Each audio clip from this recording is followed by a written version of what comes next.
How many doors here? 3. Oh, God. And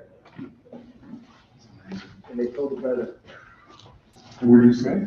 I don't know that. Member Coles won't be here, but I do expect some of Melton. Okay. So that's Yeah. the only thing who's missing. Yeah. Who's missing today? Yeah, I think so. Melton and Coles for the moment.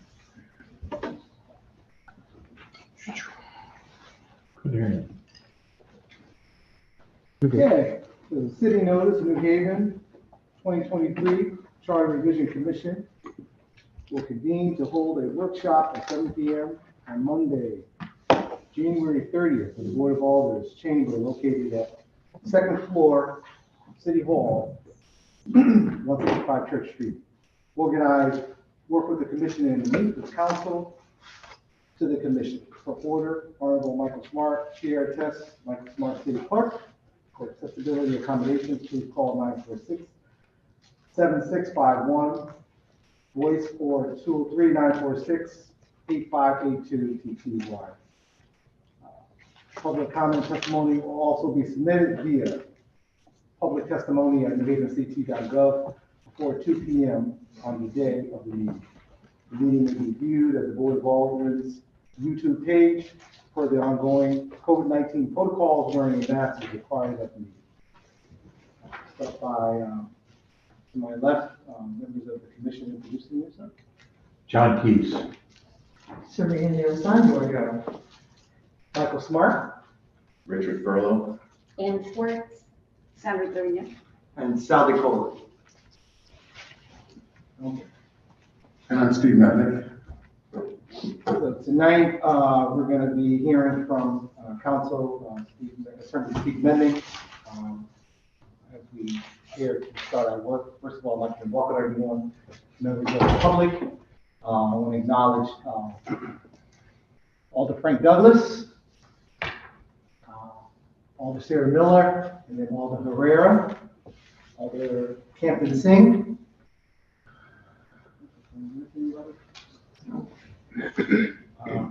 So we'll start with Attorney Mednick, who I know I've worked with previously on the Charter Commission. Done a wonderful job. It's been a pleasure to work with. So, Beth, over to you. Same to you, Mr. Chair. Thank you. It's my pleasure. It's great to see my old neighbor, Judge Keys, Jack Keys, John Keys, whatever his name is going by right now.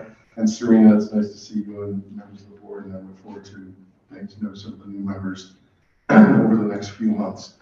So I'm going to take a little time to talk about charters and about home rule. I've done charters in 9 of the 12 largest cities in the state. I've revised the charters of most of them, and the only ones I've not done were Greenwich and Danbury, I think, and West Hartford. Otherwise, I've done most of the charters in the state, so I've traveled around and done this quite a bit. When I was in the seats that two gentlemen from the Board of Alders sat, we went through a couple of charter revisions in the 80s and 90s when I was here. I don't think I did one when I was Corporation Counsel, but the New Haven Charter is a charter that I've lived with for a long time, since my days as a young alder back in the early 1980s. So let's talk a little bit about home rule, because everybody seems to have a conception. I know the two alders have heard this lecture before. I spoke to the board a while ago. It's a term that seems self-evident on its fact, home rule. It's frequently used to mean different things for different people.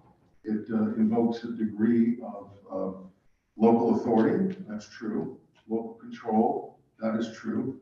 Or even sovereignty, which is not true. The words are not what they mean. It's really a misnomer, rife with ambiguity and misunderstanding. And I'll try to explain that in the next few minutes. So what is it? Last year, the ACIR, the Advisory Commission on Intergovernmental Relations, asked me to draft kind of a common rule for home rule, a definition of home rule. And we provided that to the General Assembly. It's not codified, but it's a term that they're now looking at very carefully. And I'm we're going to be doing a major review of Title VII, which is the home rule provisions of the general statutes in the next year and a half. The objective is to really try to come to grips with an understanding of what home rule really means. So home rule starts with an understanding of a case from around the Civil War era, the post-Civil War era, called Dillon's Rule. This has nothing to do with our distinguished state representative from New Haven, but it's a case that was the first of the home rule cases in the United States and held three things. One, that a municipal corporation, and what you need to understand is that this is a corporation. It's a government, but it's a corporation. And what distinguishes the corporation from the other levels of government is that a corporation is a fiction. A corporation is created by other levels of government. The authority for establishing the corporation comes from somewhere else. The sovereigns, the federal government, the state government, get their powers inherently from their constitutions. And people may talk about higher orders, but the nature of a municipal corporation, according to the case of Dillon's Rule, is that municipal corporations can only exercise those powers that are explicitly granted to them, that are necessarily or fairly implied or incident to the powers expressly granted, and essential to the declared objects and purposes of the corporation. Not simply convenience, but indispensable. And I'm sure that the alders, many legislators have come across this at the local level, have tried to do things and have been told by corporation councils, we have no authority to do this. In this chamber, actually, the predecessor chamber, I tried to do something about gun control in the 1980s, 1990s, and there's no express grant of authority for local government to address the issue of gun control. Although I did find a special act today that gives the people in Norwalk an ability to do gun control that the legislature gave them in the early part of the 20th century. So Dillon's Rule has been validated by courts throughout the country, including the Supreme Court. It was codified and embraced by the Supreme Court in 1907. And so it really is the basis for understanding how local governments in Connecticut operate. In Connecticut, we had a constitution in the early part of the 19th century, 1818, the Constitution of 1818, which was silent on home rule. There was no mention of home rule whatsoever. The notion of limited authority was repeatedly addressed by our courts in the 19th century, but it wasn't until 1957 when the Home Rule Act was adopted, and it's the time we got rid of our counties, roughly, in that period of time, that the General Assembly curtailed the way municipal governments were formed. The way municipal governments were formed before the Home Rule Act is you would sit around a table, probably the alders and the mayor, or maybe a group of citizens like yourselves, and decide, here's what we want. You'd call Marty Looney and Pat Dillon and other members of our delegation to the legislature, and you'd say, this is the charter we want. This is the way we want to govern. And the legislature would enact a special act, and that would be your statute. You will find as we go through the charter that there are still remnants of the special acts in the charter. Your zoning, for example, is entirely based on the special act, which means you can't do much to change it unless you go to the General Assembly to change it. I'm facing that issue right now in Stanford, where they really want to do some significant things, but they can't. So that was the form of government. It was conferred by the General Assembly as a special act. And after the Home Rule Act was passed, the intent of the Home Rule Act was to relieve the legislature of having to adopt all these local constitutions for 169 municipalities throughout the state of Connecticut. And not all 169 have charters. There are a number of towns that don't have charters. We'll talk about that at some point, but it's not critical to Haven since you have one.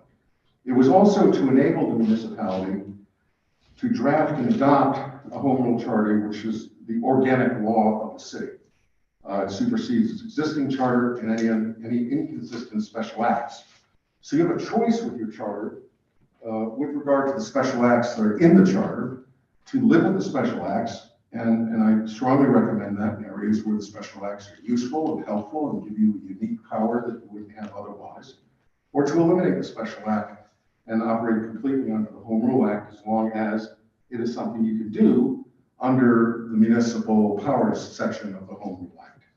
So we were fully constitutionalized in 1965 at the Connecticut Constitution Convention, and the most recent constitution is from 1965, when Jack and I were little boys and young men, or elderly youths. I don't know what we were back in 1965. And it now permits the legislature by general law to delegate to local towns such legislative authority as it deems appropriate relative to the powers, organization, and form of government of those political subdivisions. It does retain, the legislature does retain considerable authority with respect to municipalities, reserve the right of the General Assembly to adopt special acts, so you can still get a special act.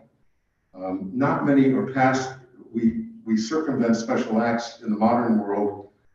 If a municipality needs something that is unique to the municipality, it usually goes to the General Assembly during the session and says, oops, we screwed up on something. We'd like you to pass a piece of legislation that allows for succession from one office to another office, because we didn't have it in our charter. We don't want to go through charter revision right now.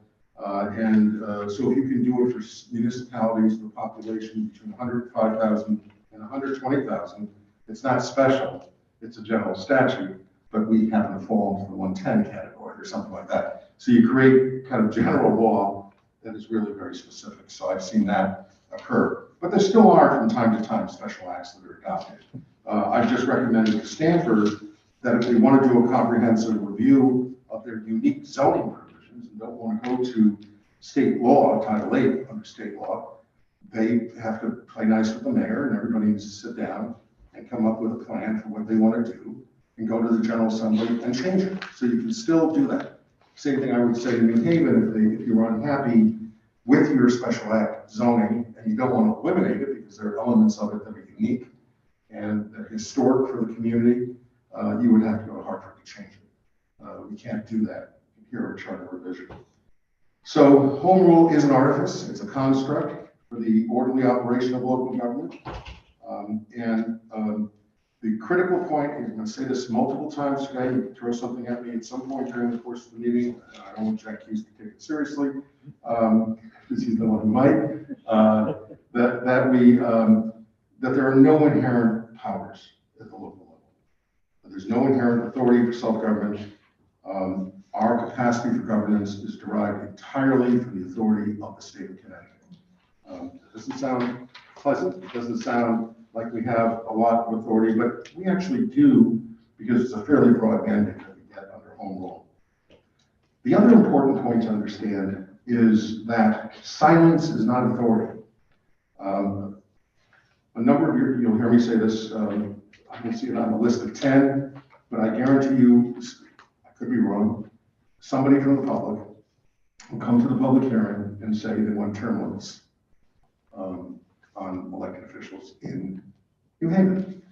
Happens in almost every community I've done a charter in. You can't do it. There's no express grant of authority.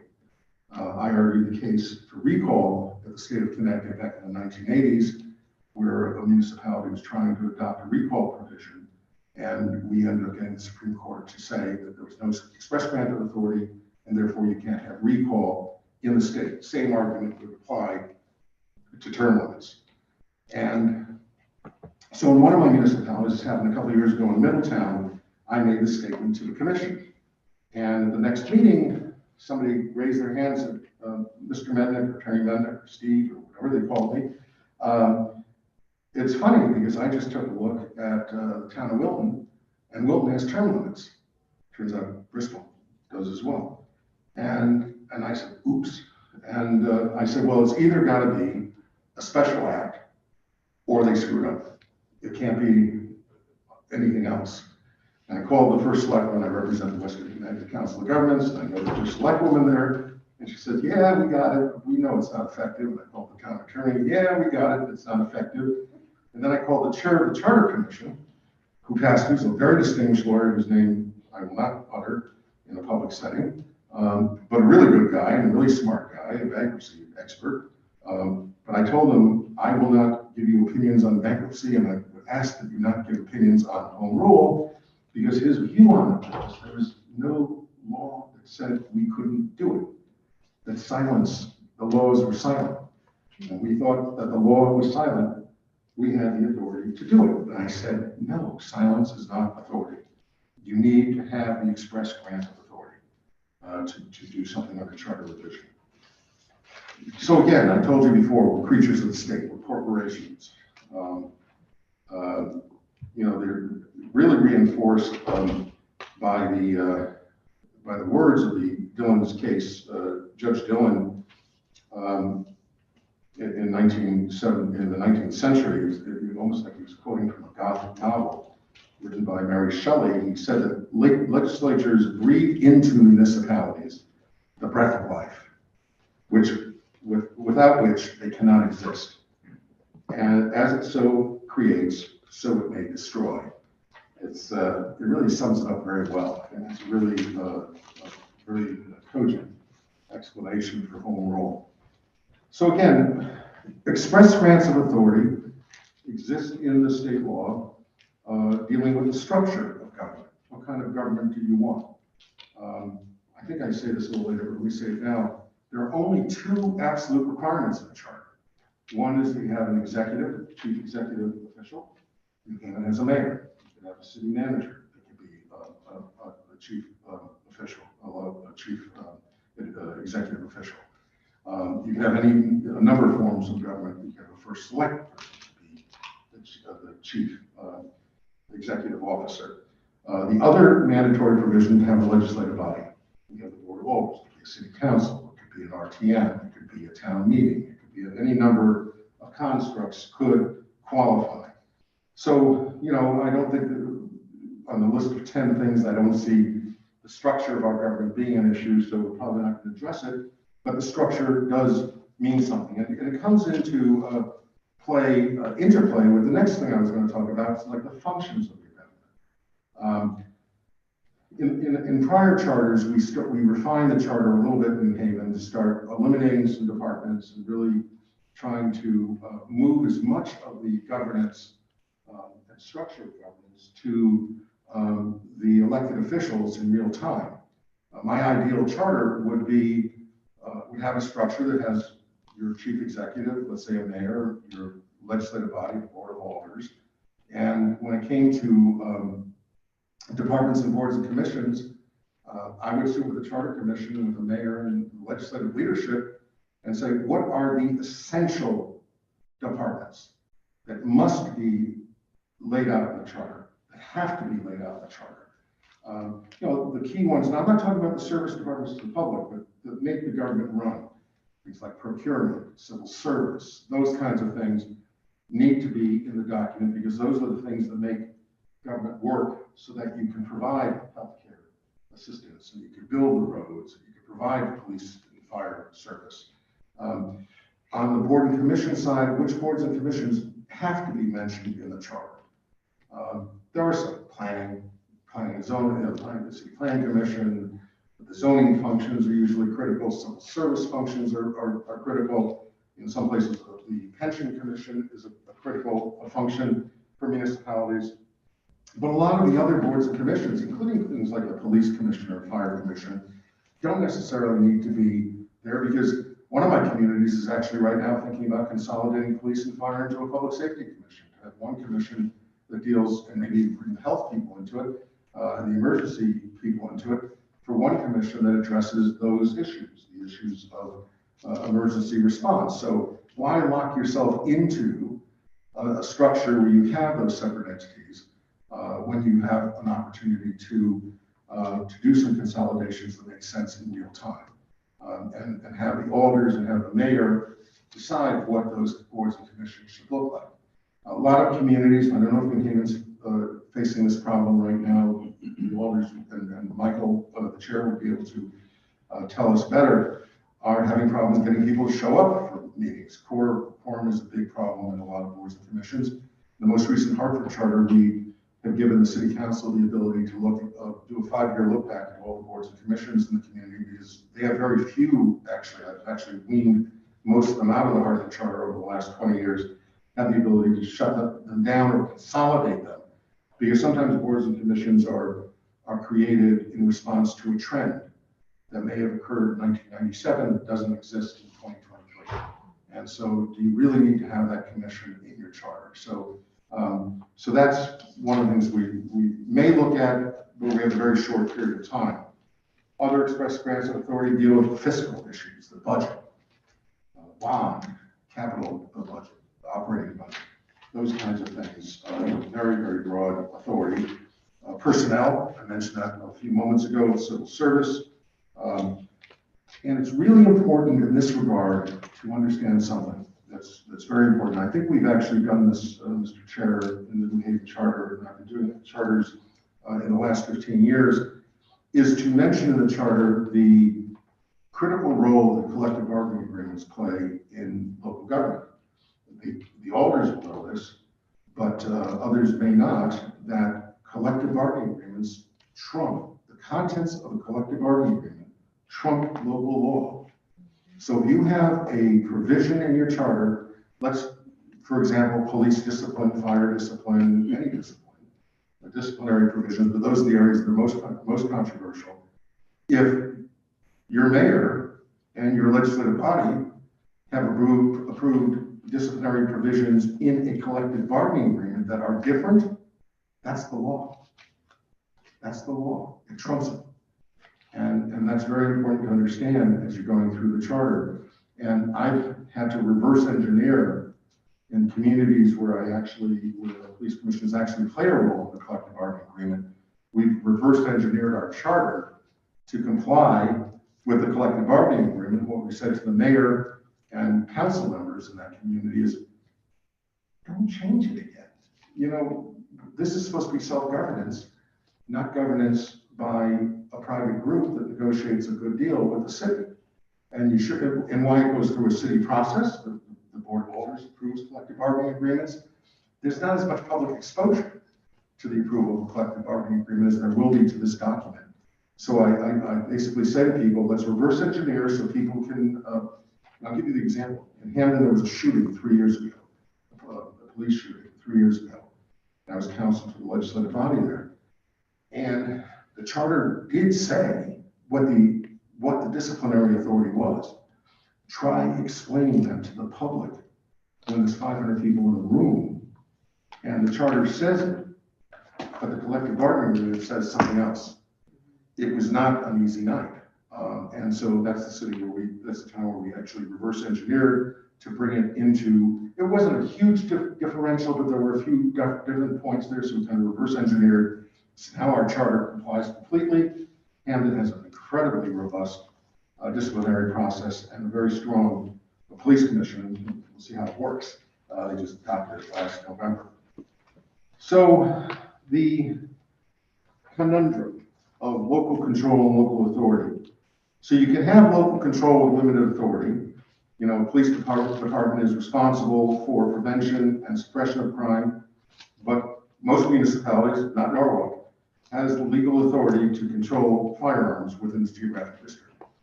So you have this, you have a problem. You have certain levels of authority, but your authority is limited in some regards.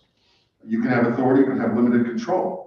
A mayor is legally authorized to represent the municipality, and the legislative body is responsible for approving the agreements in a collective bargaining agreement, the issue I just talked about. Yet, once you get out of the disciplinary process and you go into arbitration, you've lost everything. All the power goes somewhere else.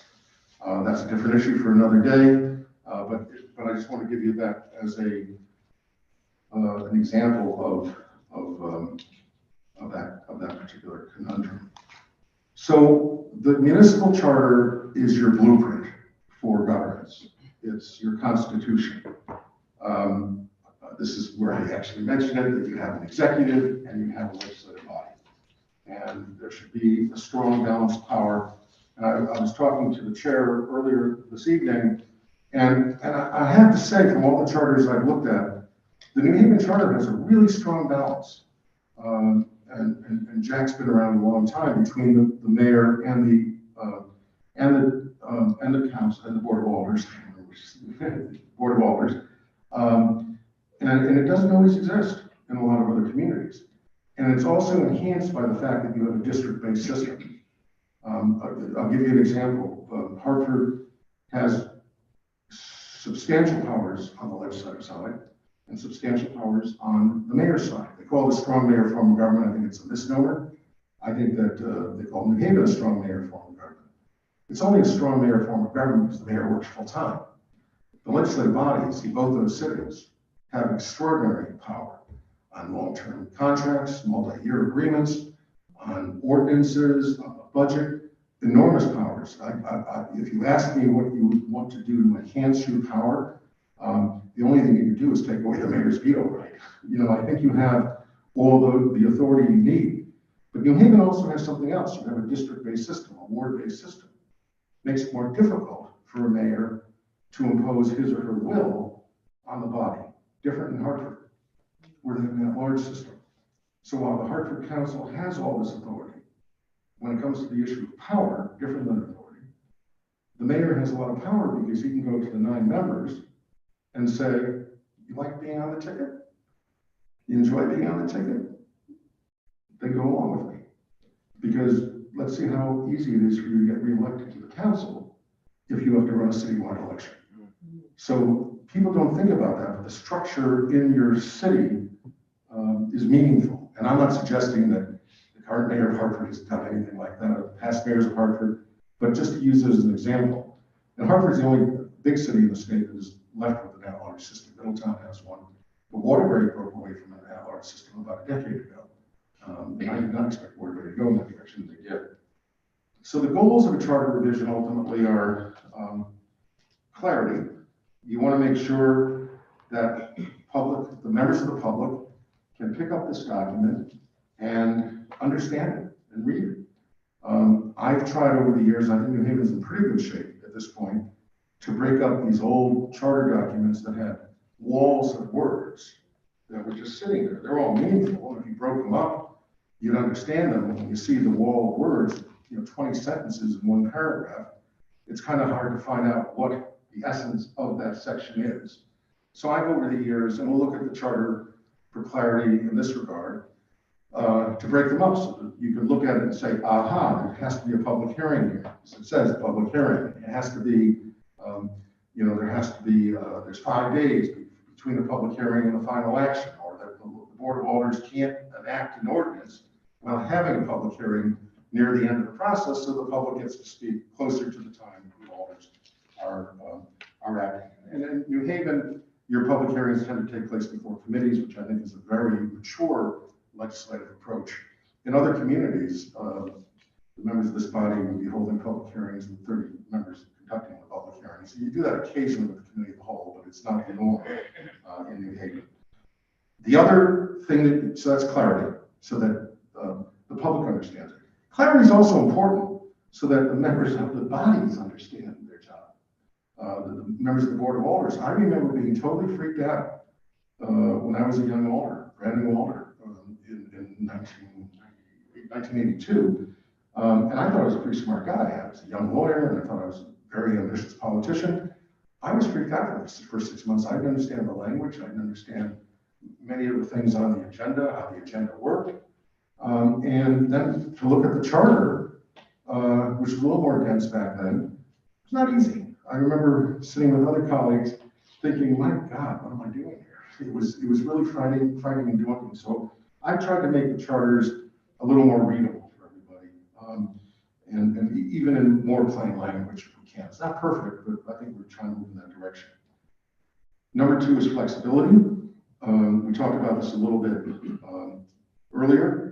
I truly believe, and I hope that you'll look at it this way, that charter needs to be written with broad prescriptions of the Constitution. New Haven is pretty good in that regard. There are details, but it's a pretty good document in that regard. Hartford's a pretty solid document in that regard. Camden now. Stanford is a heavily you think Stanford was in the state of Louisiana, the Napoleonic Code, because it's a very heavily codified document. In Stanford, we'll talk about this in a few minutes, you have 10 mandates that the Board of Alders is asking to look at. In Stanford, I believe they're looking at 140 mandates from the Board of Reps. Good luck with that. And so, and there, a lot of them are, we need a commission for this, we need a commission for that, we need a commission for that, we want to merge this department, we want to eliminate this department. That shouldn't be in your constitution.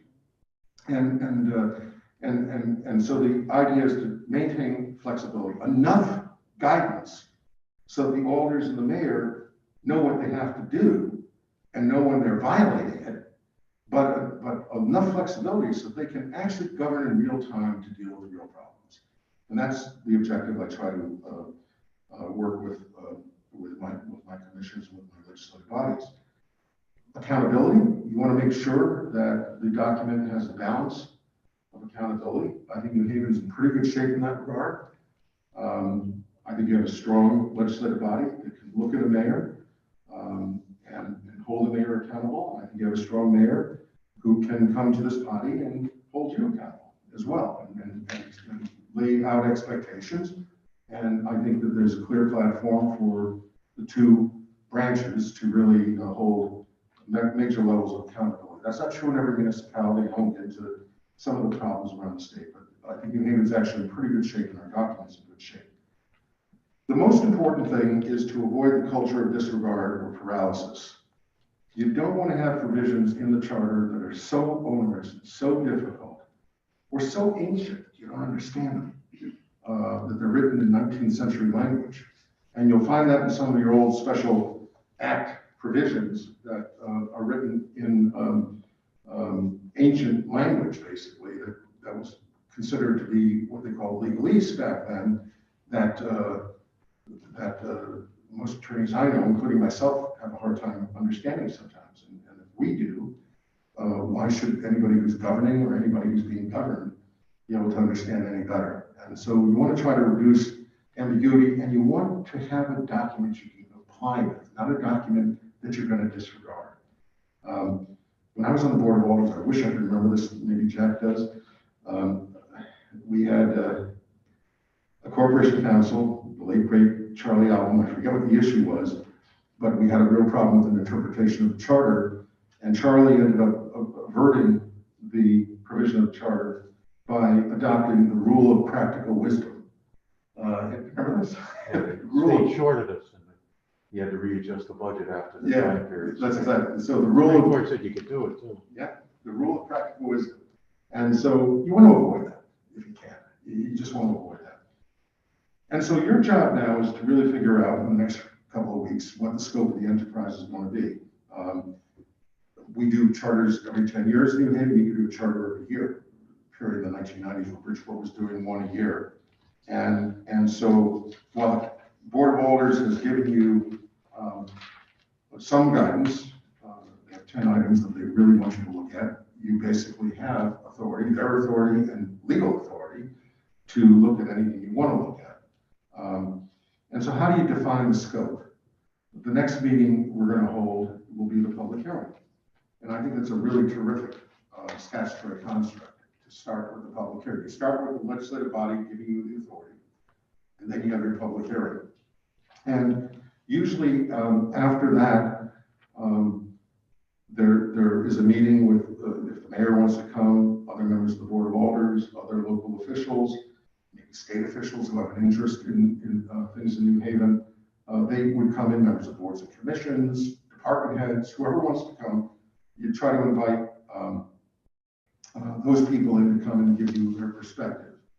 One of the things I also do during the process, I left it in, I don't think we're going to really need this, is to do a red line, where we bring the corporation counsel in and we kind of go through the document to do a red line. We've done that here before. What I will ask the corporation counsel is to give us her sense of where the ruts in the road are that we may not know about. And as well as I know New Haven, I haven't been corporation counsel for 15, 20 years. I don't deal with New Haven every day of the week.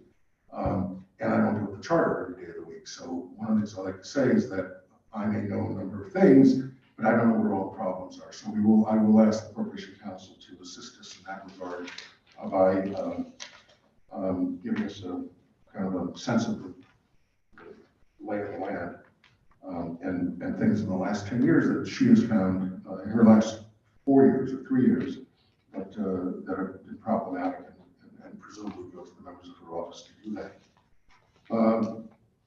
Again, we will talk about the functions of government. We'll talk about whether there should be micromanagement or constitution. I don't think we're going to have a lot of time to do significant changes in that regard, but something you should keep in mind as we're going through the document.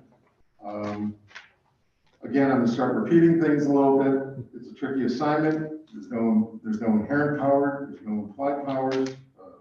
We have to look to Article 10 of the Constitution and Title 7 of the General Statutes for authority. So throughout this process, I will be talking about those things. No, we can't do that because. Yes, we can do that because it's under municipal powers. It's all right. We have to look at the impact of collective bargaining. We have to look at, does it make sense to have this in the charter or should this be in the code of ordinances? Similar to collective bargaining, you have the issue of MIRA, which is the Municipal Employee Relations Act, under which collective bargaining, and the Teacher Negotiation Act, which is, governs the Board of Education side. So the 10 items, I won't read them all. I think you can assume you have beforehand. Some of them are editorial, like gender neutrality. I'm trying to clean the document up in that regard. The chair reminded me that I had some editorial things I wanted to do last time we never got around to doing.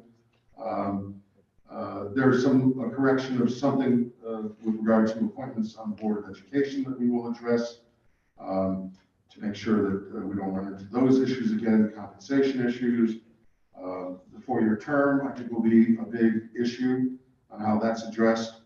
Number 5 is an interesting question. I guess the issue is when you don't have a minority party, how is the minority party seat dealt with on a board or commission? And so I think the Board of Alders wants that issue addressed. Am I correct? That's what that is the fact. Yeah. Updating provisions to include all MOUs to be approved by the Alders.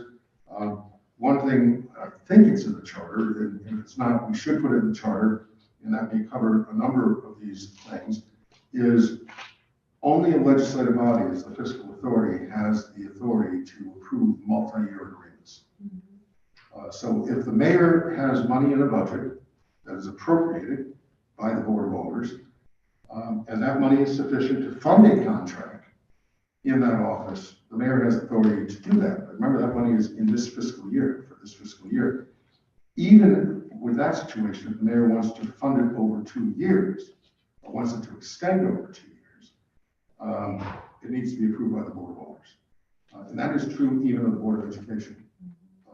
And a lot of Board of Education lawyers will argue against that, but the reality is they have no authority to commit public funds, local funds, that are not their funds until they're allocated to them for multi-year transactions. And we had a Supreme Court case that went up on the capital budget, which absolutely stood for the proposition that the capital budget is a municipal budget, not a Board of Education budget. There is no such thing as a Board of Education capital budget. They get capital out of our budget, and those are the buildings of the municipality. The Parks Commission issue, interesting. We've talked about that for many, many decades, actually. So it's nice to see that that's here formally, and several other provisions here as well. Looks like a time for approval of nominees to boards and commissions. On that issue, I don't know what the precise problem is in New Haven. We'll talk about it. I'm dealing with in 2 or 3 other municipalities. In several municipalities, we had the issue where the mayors have just neglected to appoint people to positions that were vacant. And in most charters, you have a provision that's a normal provision that allows people to stay in their seat until their replacement is approved and qualified to serve in that seat. And some mayors try to circumvent the system by simply not appointing anybody. And so I first did this in Waterbury, where we put a cap on the mayor's power. If the mayor does not make the appointment within a certain period of time, the mayor loses that appointment, it goes to the legislative body. The legislative body has the appointment. If the legislative body doesn't use it within their certain period of time, they're aligned with the mayor, for example, and they want to agree with the mayor because they don't want to lose this guy or woman who's on the commission, they lose their power and it goes to the commission to self-appoint.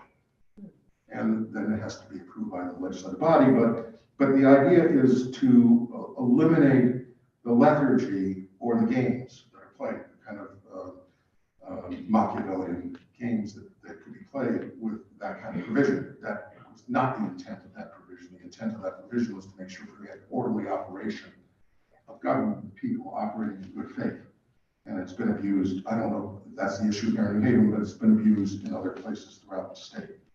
Then there's a residency issue I'm dealing with in other communities, so I've got a lot of good current information on residency. And then I added one, item 11. It's review of and report on the entire chart, which is also in there, but that's really 11. And so the 11th charge is what? Articles 1 through 15. That's your charter. That's open typos on this. That is the charter. That's the totality of the document. You're not going to have time to delve into it, and that's a very expansive charge, but it does give you the ability, based on public testimony. Remember, the public is testifying, and they may raise issues that the alders have not raised. And I think the alders are just as interested in that as you are. And we have 2 alders on this body and a citywide official on this body.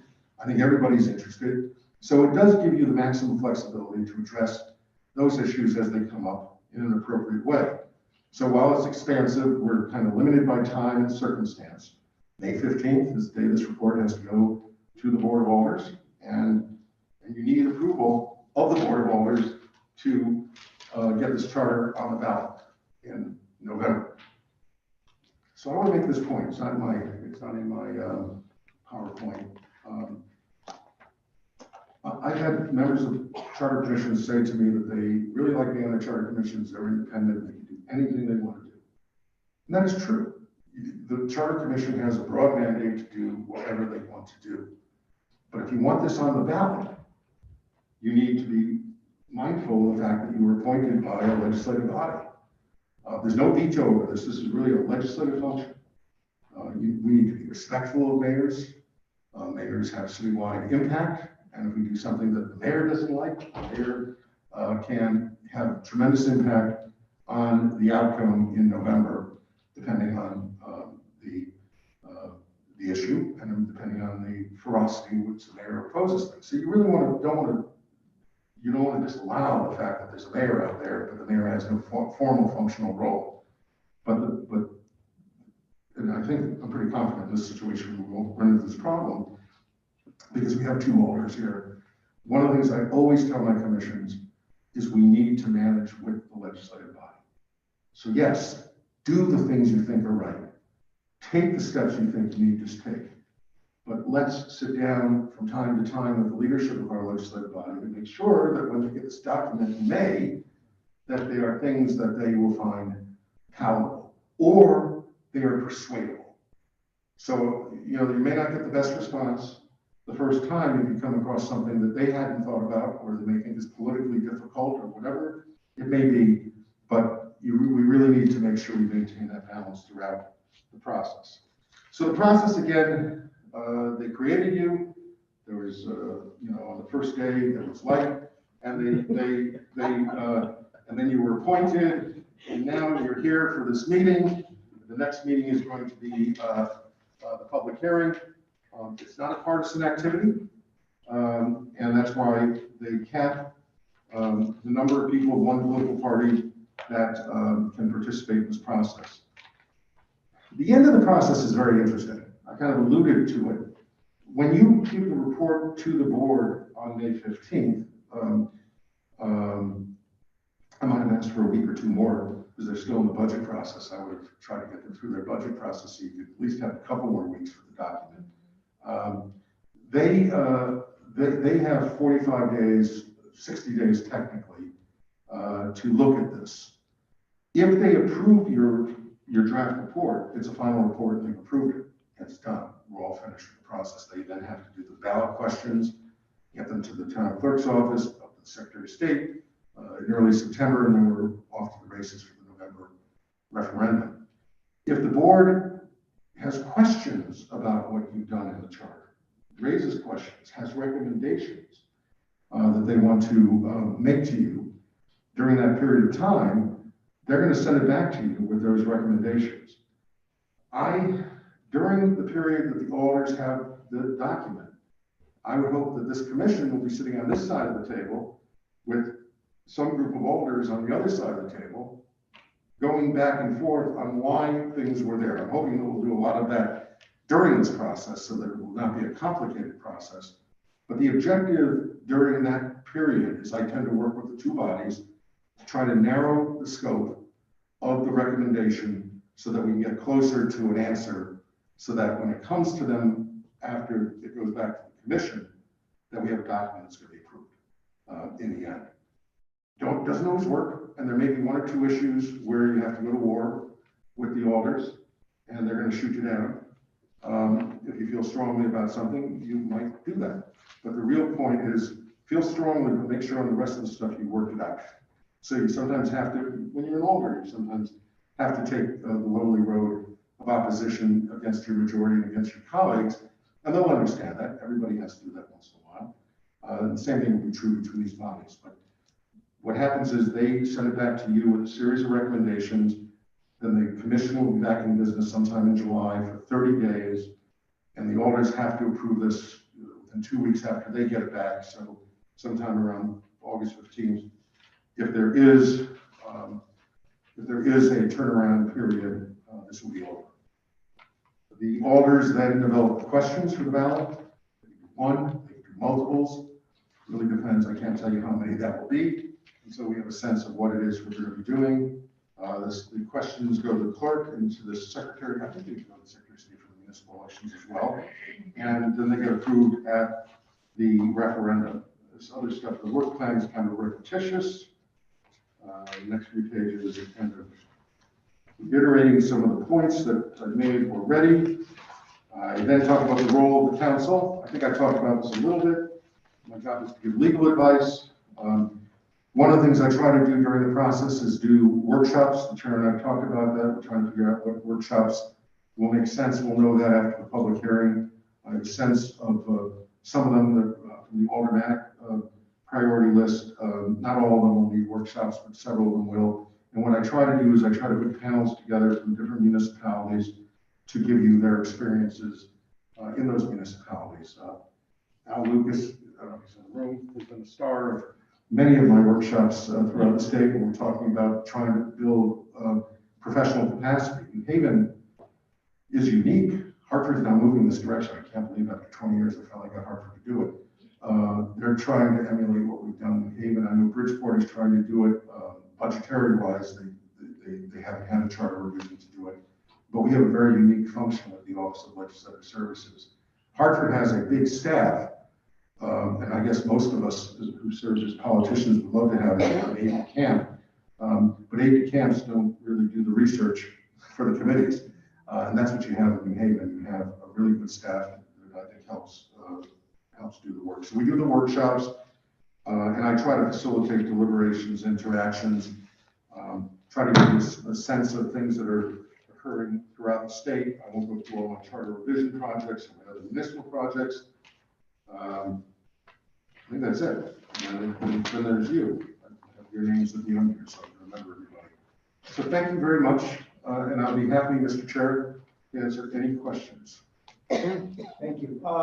Just before we go further, I want to acknowledge both Alder Rodriguez, Ward 4 and Ward 6, Alder Marchand, Ward 25. I see former Alder Rothfuss in the back.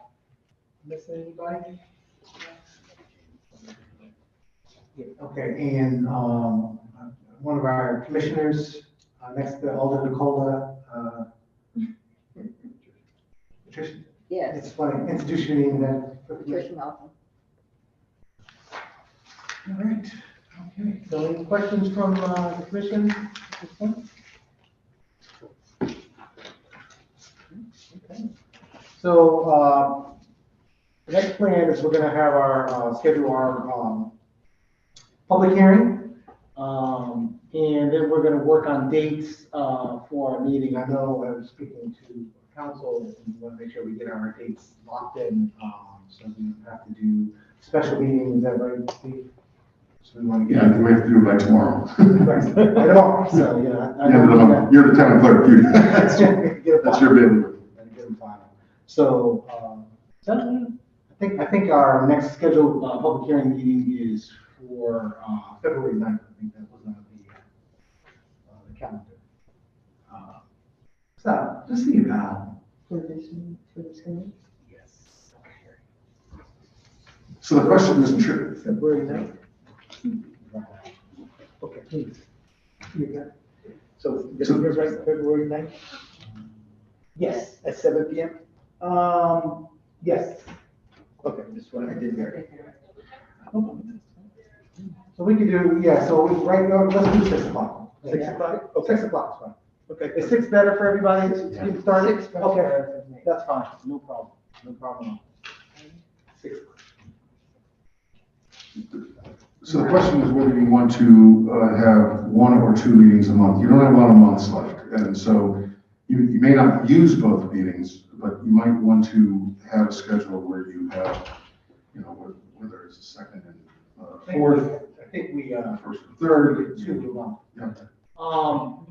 Public hearing. Yep. We had it for the February 9th, is that the? February 9th, February 16th, Okay, you're gonna do 2 at the beginning. So you've got, right, 8, 9, 16 in February and 8, 9, 14 in March. okay.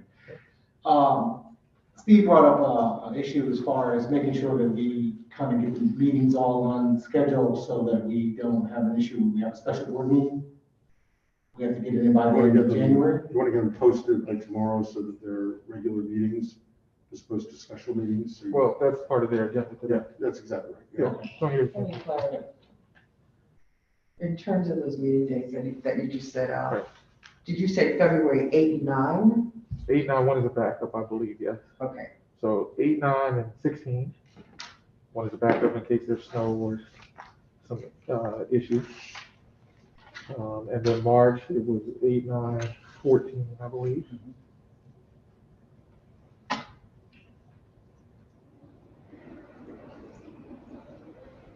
I'll double check. I feel like I have the 23rd in my head for some reason. I'll go check that.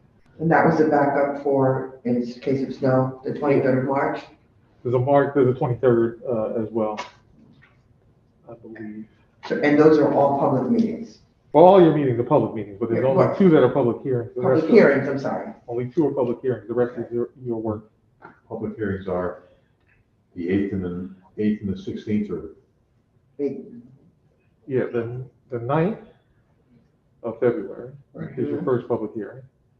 The 16th, should you need that, Well, I think that's what we're gonna do with public officials and. oh, public officials, okay. Yes, so public hearing, yes.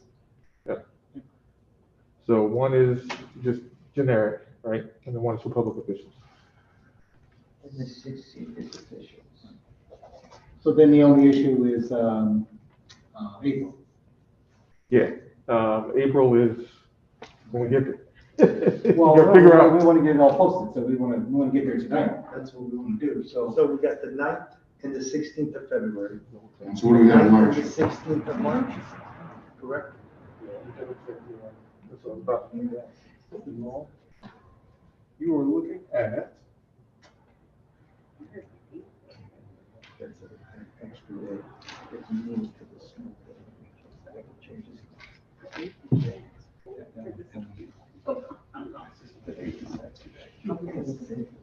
Yeah, I can't be there on the 8th.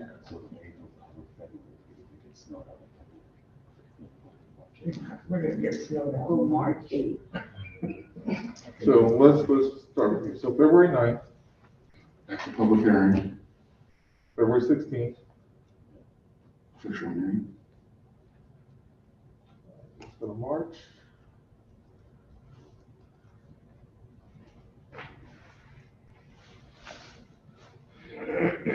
Right, to Commissioner the furloughs point, March 8th is the backup. Okay. Back up for what? For what? Any of the meetings that you might miss in February. Okay. In February, okay. Keep in mind, on Wednesday meetings, I may not be here, that's all, so. The 9th of March, Okay.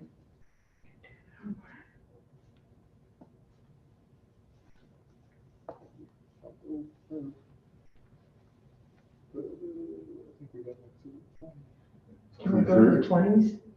Oh, yeah. 23rd, Al? right? Not yet. Yeah. See what we did. What did you say, March, Shows we did the 14th. We did the 14th, March 14th? March 14th. Not March 9th? March 9th March and March 9th 14th. and 14th. 9th and 14th. Okay. And then we jump to April? I think so. Doesn't Well, give us we a have lot, any other doesn't give us dates? a lot of time between meetings if we need prep, that's the only problem. Right. So could we push that 14 out to the following week? What do we have now, the following 21st or 23rd? I don't know why the 23rd brings a bell to me. Yeah, I think it does feel like something got there.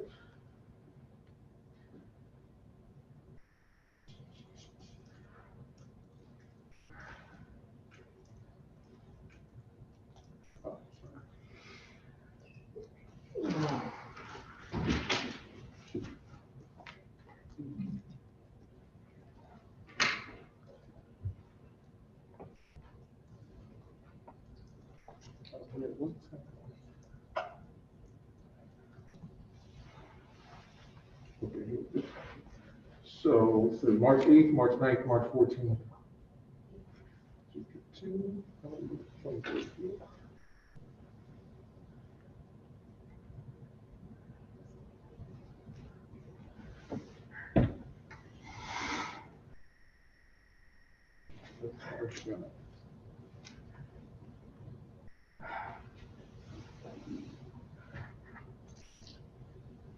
Yeah, that's as far as we got. So if you want a later date in March, let's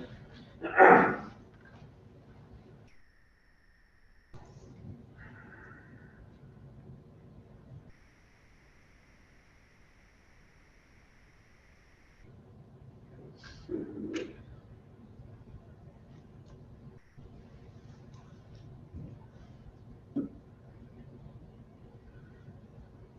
28th is potentially available, if that works for you all.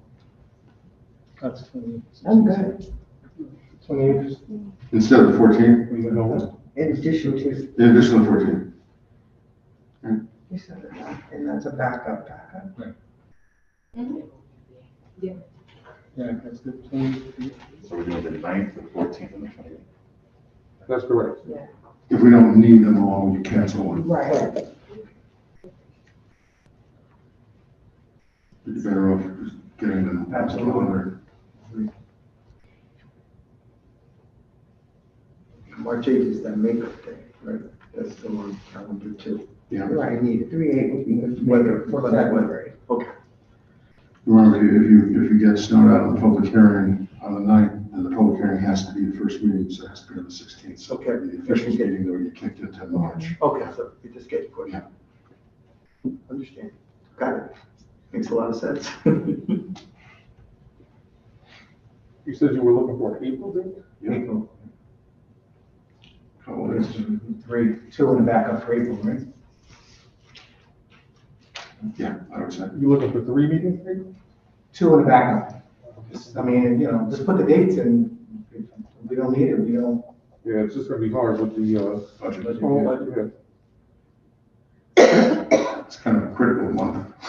Well, we had anticipated being Yeah. done by the end of March with the hard work. Let's see. I don't know, I don't think that.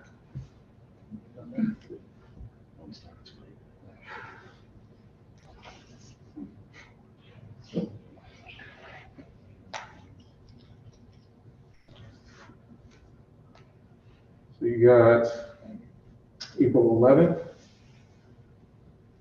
option.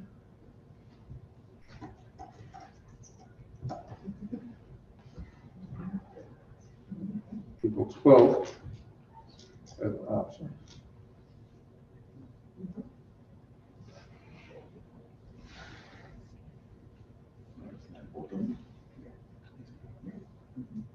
You're doing 11th and 12th? Well, you're following something a little later as well. Right.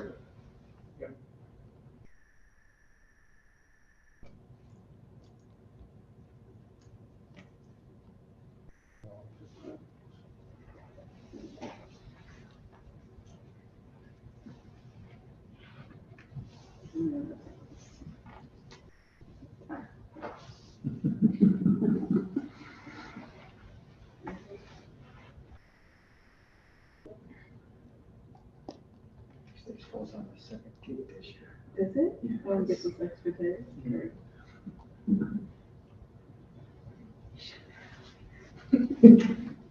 Sorry. Okay. Let's see what we got.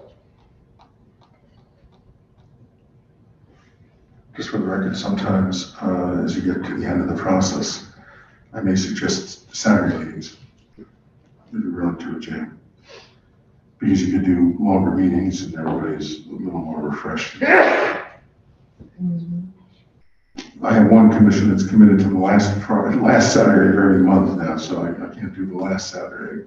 Stanford has got the last Saturday. Al, can we do Saturday meetings by our rules of board? Well, this is not a board committee, so y'all can do whatever you want. Charter Revision Commission, y'all make your own rules. Well, then, Yeah. then Saturday will work in April for us then, right? Mhm. Yeah.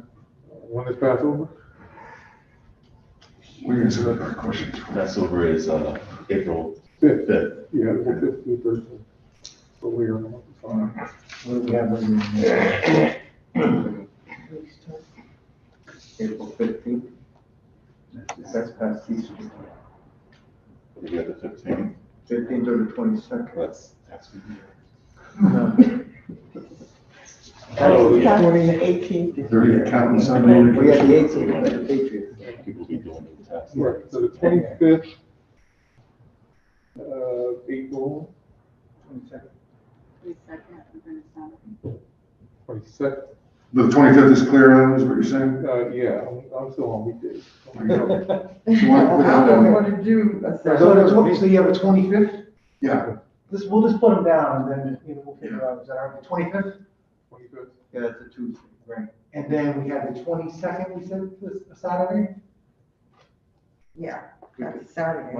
We could always cancel it, but Right. put it in. But it gives us more flexibility.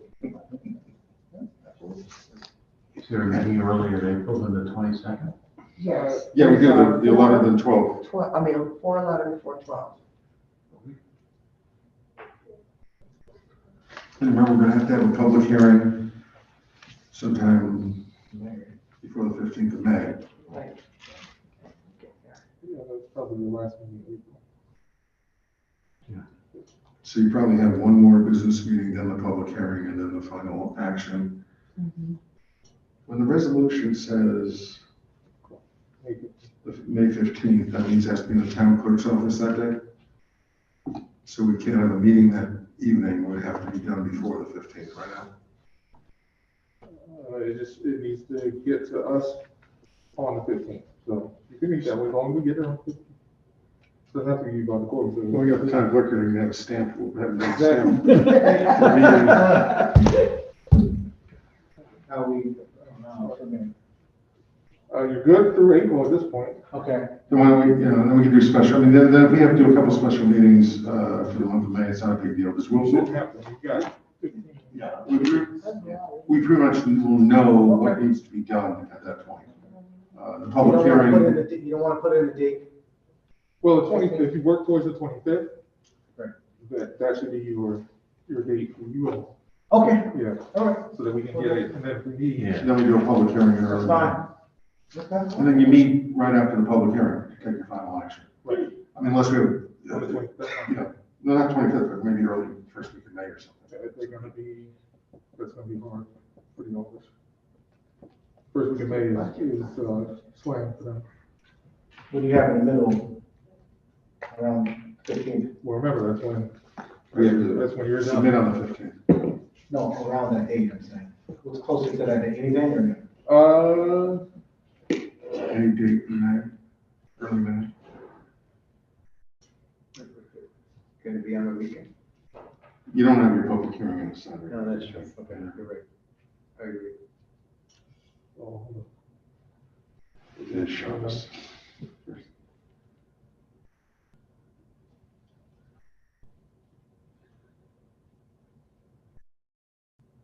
May 9th. Looks like it might be Change okay. it, I'll change it. Let's do May 9th for the public hearing and the final meeting. Okay. And what you can also do, if we have a meeting on the 9th and we need to adjourn to do some additional business, we could just play it by ear. at that Okay. point. So May 9th will be the public hearing. Good work, Al. Thank you. All right, any other questions? What time are you meeting? 6 o'clock, the committee preference is 6 o'clock. Not for Saturday, though. No. No. 6 a.m. 6 a.m. on a Saturday. Saturday, What are we doing on Saturday? Y'all doing? 9 o'clock, Nine. 9:30, Yeah, 9:30. do 10 o'clock. Do 10. 10 o'clock. Do 10. I like that. 10 o'clock. I like that. Anyway, hold. 6 o'clock, okay.